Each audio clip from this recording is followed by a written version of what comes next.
about saying in 2020, 2020 years, this earth has been here since God created it. I want you to know that in my lifetime, I have seen more people happy for you to be miserable than to be happy. Try this today. Try telling your friends, your family, something good, positive, energetic. Watch how they just diss that shit like, oh, I don't give a fuck. And then try telling them you're going through pure hell and you don't know what you're going to do. You're stressed out. They will listen to that and they will give you input. More people would rather see you down than up. I experience this all the time. I tell people on how much I came through the struggle, how good I'm doing, how happy I am. They don't want to hear it. And the same thing goes for these rappers. Casanova is the latest to be incarcerated, indicted. When he was up, people didn't want to hear it. Now, the brother's going down. Everybody's on social media tearing him down. And it gives you the thought about gangsters. Are there any real gangsters left? Well, according to Ice-T, Bobby Shmurda and 50 Cent were the last gangster rappers. Now, this is kind of interesting because, and I quote, he said, Ice-T said, to me, the last gangster rapper is 50 Cent because he basically embodied that image that I don't give a fuck. 50 Cent, had you really believing he didn't want to fuck, you didn't want to fuck with him. I heard 50 when he was beefing with Fat Joe, and he was like, Fat Joe, I'm right down the street. It's real hard to find a nigga when you know he got a gun, ain't it?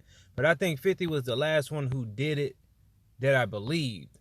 Now, he went on to say that he thinks the current crop of trap rappers today can convince him that they can sell drugs and get money, but that don't scare him the way traditional gangster rappers would have. A real gangster rapper has to scare you a little bit, he continued. But after reflecting on the conversation, Ice-T amended his previous claim and instead said that he thinks Bobby Shmurda might be the last gangster rapper. You know who the last gangster rapper was? Bobby Shmurda, he said. But that's when keeping it real goes wrong, you dig?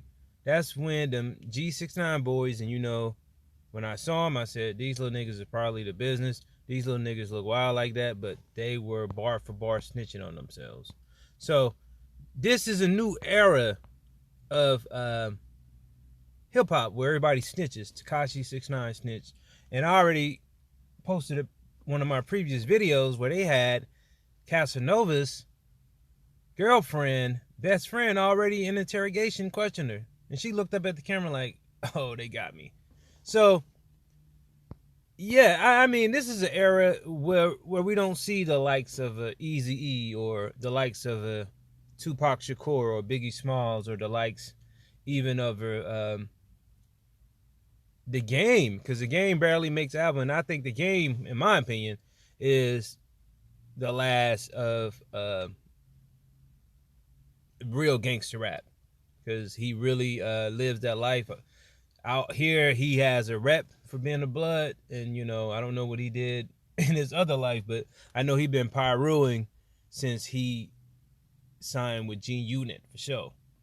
But if you could name a real gangster rapper, bro, I want to know, like right now in 2020, besides them saying they sold drugs, and besides them talking about taking drugs, popping pills, who are you really afraid of in the rap business? Like, Ice-T had a point. 50 Cent was bullying these niggas, and to a certain extent, he's still bullying niggas, and he's like almost 50 years old. But his time will pass. Who out there that's a real gangster rapper and won't snitch and will take a fall for his crew?